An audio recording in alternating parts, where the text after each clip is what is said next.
Salam keadilan bagi semuanya. Sekarang kita sudah bersama Bapak Jutek Bongso selaku kuasa hukum 7 terpidana. Baik Pak, bagaimana perkembangan proses PK bagi 7 terpidana yang terbaru nih? Ya, Clarissa, terima kasih atas kesempatan yang dapat kita berikan info terupdate ya bagi masyarakat yang mengikuti khususnya kasus Vina dan Eki di Cirebon. Dapat kami sampaikan bahwa minggu yang lalu kami secara resmi sudah mendapatkan surat pemberitahuan dari Pengadilan Negeri Cirebon bahwa berkas sudah dikirim ke Mahkamah Agung dan sedang berproses di Mahkamah Agung bagi 7 terpidana PK yang kemarin kita selesaikan sidangnya di awal Oktober kemarin. Dengan datangnya surat ya, pemberitahuan bahwa berkas sudah dikirim dan sedang berproses di Mahkamah Agung, tentunya biasanya sesudah berkas diterima itu nggak terlalu lama ya, nggak terlalu lama. Mudah-mudahan proses PK itu adalah memang ya, karena ini adalah upaya hukum luar biasa supaya masyarakat memahami bahwa ini harus ditempuh. Bahwa menurut hukum acara kita pasal 263 KUHP memang ketiga alasan untuk mengajukan PK ya, novum, kekhilafan hakim, pertentangan satu dengan yang lain itu sudah kita dapatkan dan sudah kita hadirkan di dalam persidangan PK yang lalu di Pengadilan Negeri Cirebon. Setelah kami bisa meyakinkan bahwa ada novum, kekhilafan dan juga pertentangan keputusan, sebenarnya salah satu aja dari antara 3 alasan itu udah kita bisa mengajukan PK sebenarnya. Tapi sistem acara hukum pidana kita mengharuskan bahwa majelis hakim yang menyidangkan perkara awal itu yang memeriksa apakah alasan kami mengajukan PK sudah sesuai dan bisa diterima atau tidak sesuai dengan pasal 263 tadi. Dan seperti yang saya sampaikan bahwa 3 alasan itu kita hadirkan, kita buktikan dan kita dapatkan, bukan salah satunya, tapi 3-tiganya kita dapatkan yang menjadi syarat untuk dilakukannya PK. Itu sebabnya ketika proses di Pengadilan Negeri Cirebon itu ya, sesudah mereka memeriksa dan meyakini bahwa persyaratan untuk mengajukan PK itu sudah terpenuhi ya, majelis yang memeriksa awal ya, yang di Pengadilan Negeri Cirebon kemarin itu akan membuat pendapat hukum selama perjalanan dari peninjauan kembali, proses sidang peninjauan kembali kemarin yang berlangsung 1 bulan lebih ya, dengan sampai ke Sudirman 1 bulan lebih. Itu mereka akan membuat pendapat hukum. Pendapat hukum inilah yang dituangkan dalam bentuk tertulis yang sudah mereka kirimkan ke Mahkamah Agung ya. Proses selanjutnya adalah Mahkamah Agung akan membentuk majelis PK. Majelis PK yang terdiri daripada hakim agung. Para hakim agung inilah yang akan memutus apakah PK-nya diterima, apakah atau tidak. Kalau diterima, ya bentuk terimanya bagaimana? Apakah pengurangan hukuman atau dibebaskan mereka? Ya, ini yang kita lagi menunggu. Kira-kira prosesnya memang memerlukan waktu dan kadang kita memang nggak sabar ya melihat dengan fakta-fakta yang kita hadirkan bahwa mereka ini kan miris ya, bahwa kita duga tidak melakukan apa yang dituduhkan sama mereka. Jadi masyarakat sekalian bersabar ya, bersabar. Saya yakin bahwa proses ini akan berjalan transparan walaupun dalam proses ini ada beberapa hal timbul ya yang kita patut jaga kawal bersama-sama ya, dengan tertangkapnya oknum mantan pejabat Mahkamah Agung dan lain. Saya berharap ya Hakim Agung ini akan bertindak secara profesional itu. Ya. Baik Pak, sambil menunggu proses PK ini, apakah ada informasi terbaru terkait dengan proses PK yang berjalan ini? Oke. Makasih. Sambil menunggu waktu proses PK ini kami perkirakan paling cepat bulan November ini akan ada putusan, paling cepat di bulan November akhir lah, saya pikir menjelang ya minggu Mudah-mudahan 1 bulan ke depan sudah ada keputusan.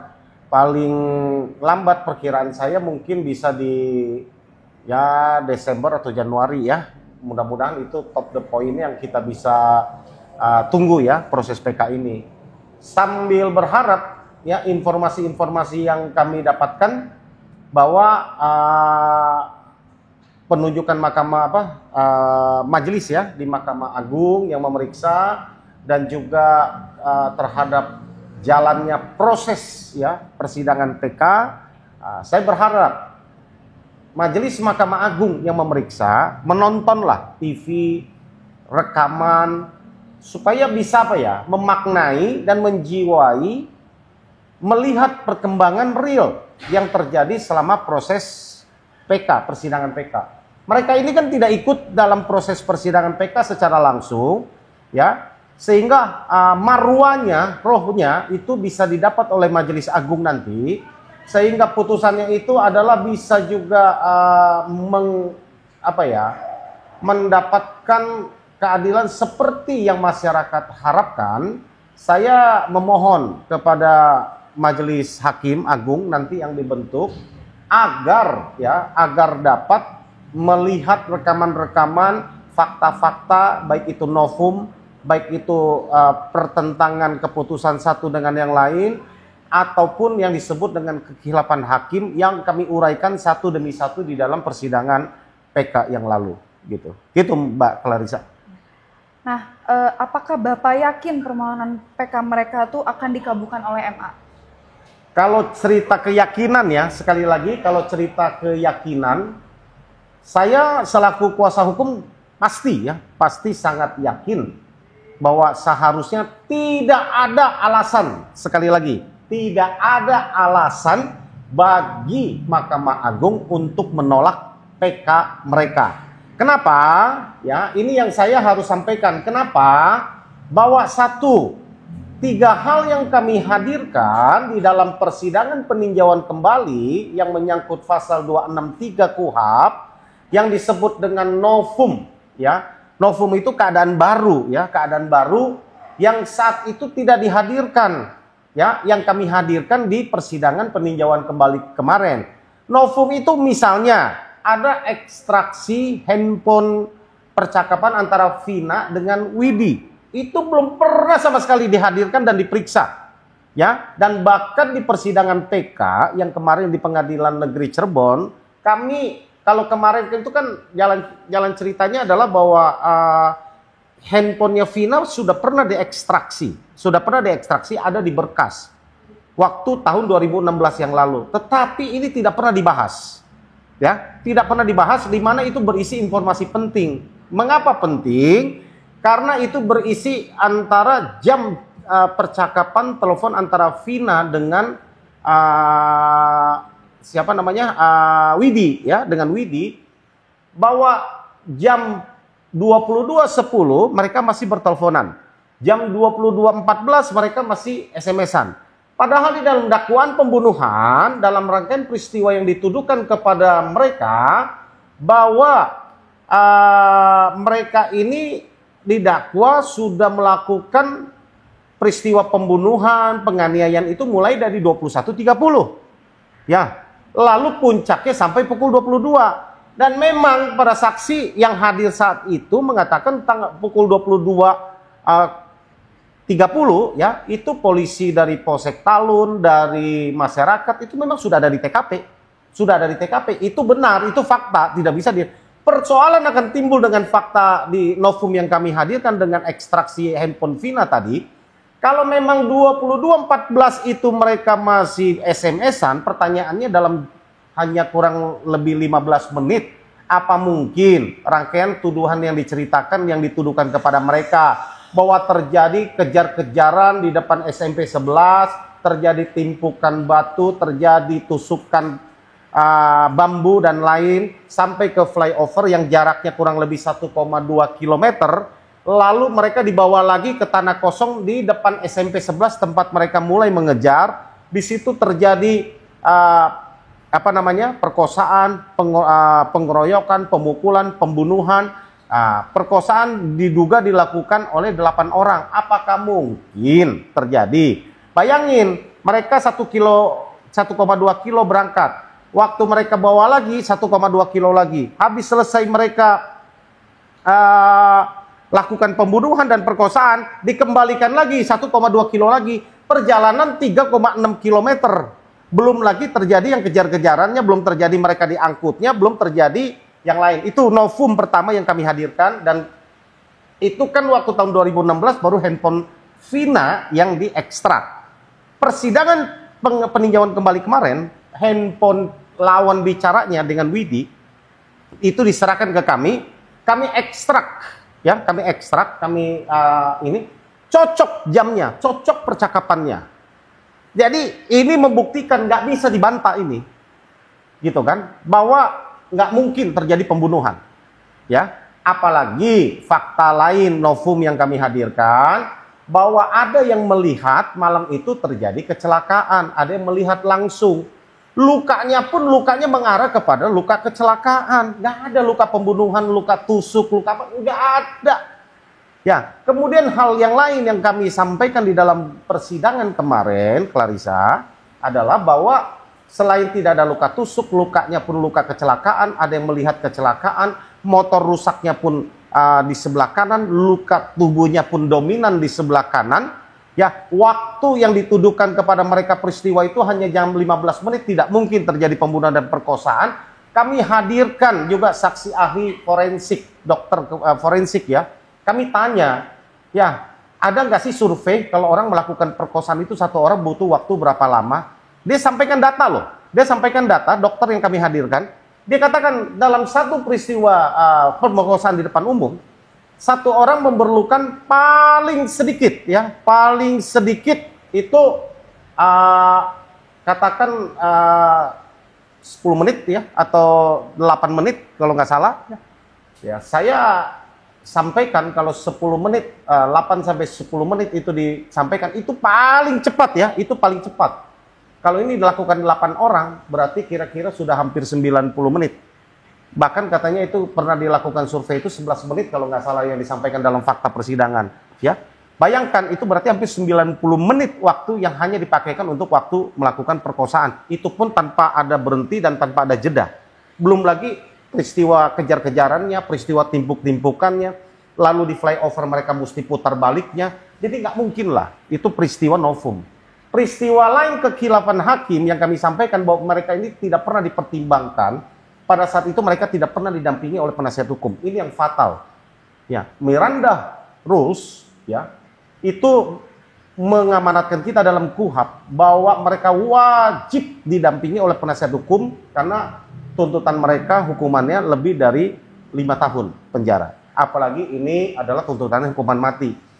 Fakta yang berikutnya adalah kami hadirkan bahwa mereka dipaksa mengaku akibat penyiksaan, mereka disiksa pada saat proses itu tidak pernah diungkap, tidak pernah itu diangkat. Walaupun saat itu katanya sudah pernah ada pra-peradilan, ranah masuk pra-peradilan saat itu, tapi saya mau sampaikan, saat itu memang betul dilakukan oleh kuasa hukum mereka melakukan pra-peradilan, tetapi pra-peradilan yang mereka lakukan tidak pernah tuntas.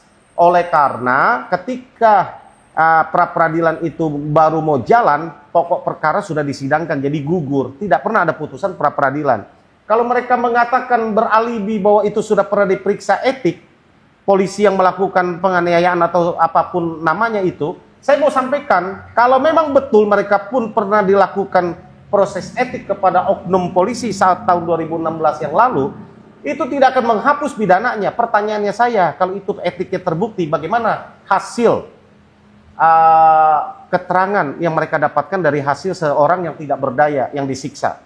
Ya, ini saya ungkapkan ini hanya secuil dari hal-hal bukti fakta yang membuat kami sangat yakin.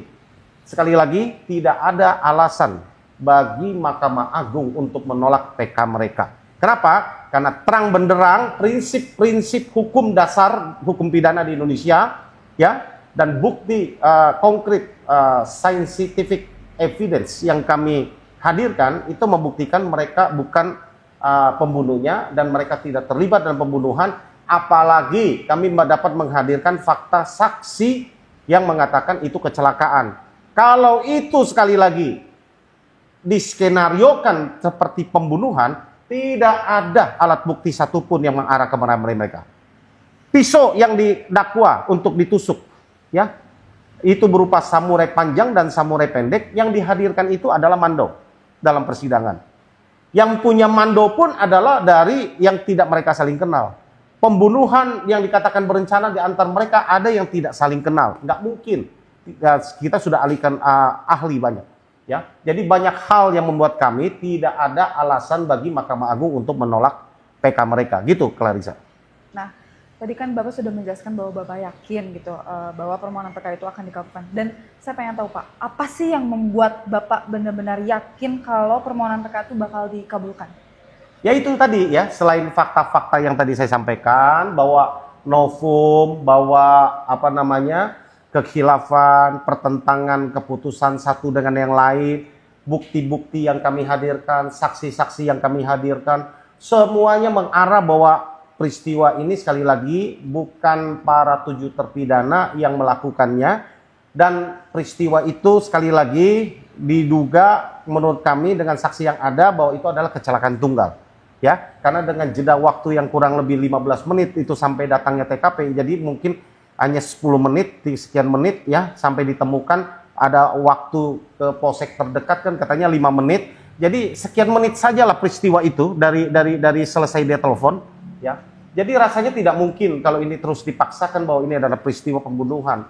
Kemarin dalam salah satu wawancara di stasiun televisi saya sampaikan, ya, saya dapat bayangkan kalau dakwaan peristiwa itu dimulai dari pukul 21.30 sampai 22.30 dalam hanya 60 menit. Lalu 22.10 Vina masih bertelepon, 22.14 masih SMS. Saya dapat kebayang kalau ini tetap dipertahankan kronologis cerita ini, saya dapat bayangkan bahwa Vina ketika mulai disiksa mungkin saat perkosaan terjadi, karena itu kan menjelang 15 menit berakhirnya peristiwa mereka ditemukan oleh masyarakat dan polisi sudah hadir. Artinya hanya sisa beberapa menit dari peristiwa itu. Ya, minta berhenti dulu, jeda seperti kayak minta iklan begitu gitu ya. Ada jeda gitu kan dalam peristiwa. Saya pikir kalau kita paksakan itu dalam skenario awal bahwa itu terjadi peristiwa pembunuhan.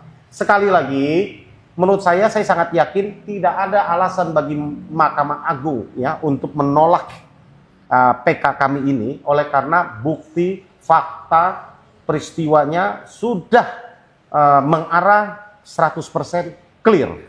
Gitu. Dan sambil menunggu proses PK yang berjalan ini Pak, apa sih harapan Bapak selaku kuasa hukum 7 terpidana terhadap proses PK yang sedang berlangsung ini Pak? Saya menghimbau kepada Mahkamah Agung, Majelis Hakim Agung yang dibentuk untuk menangani 7 terpidana ya, seumur hidup yang masih ada di lapas Kesambi, Cirebon.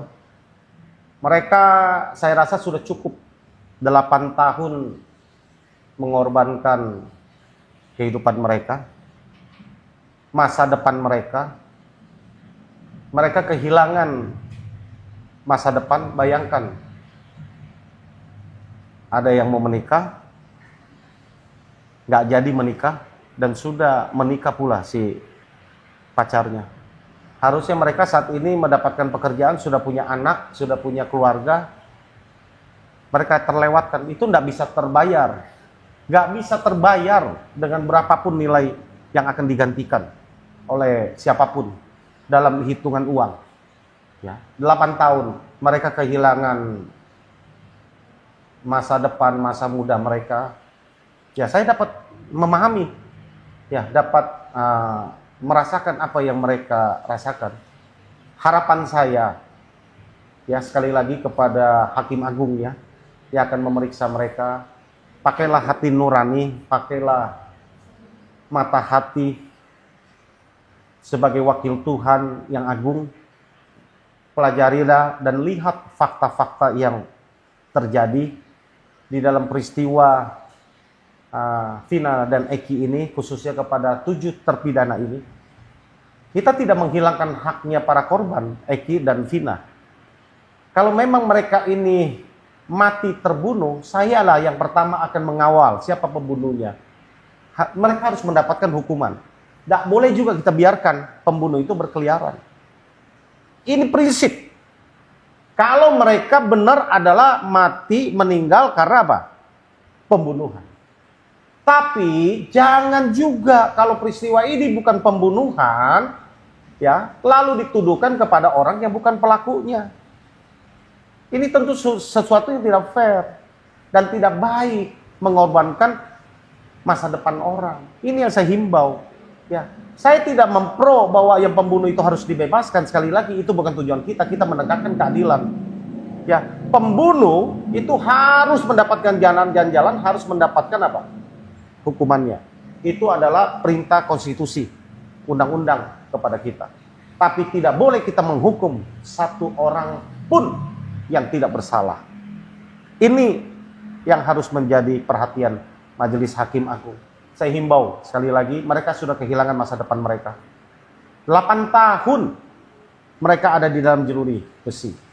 Atas apa yang tidak mereka lakukan? Di mana hati nurani kita?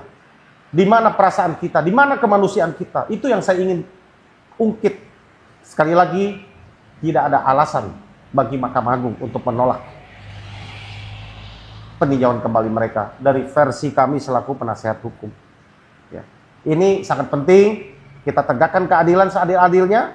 Dalam prinsip hukum pidana, seorang yang melakukan pelanggaran hukum pidana, dialah yang harus menanggung, dialah yang harus menjalani pidananya akibat kesalahan yang dia buat. Nggak bisa orang lain yang menanggung, apalagi kalau dia tidak bersalah.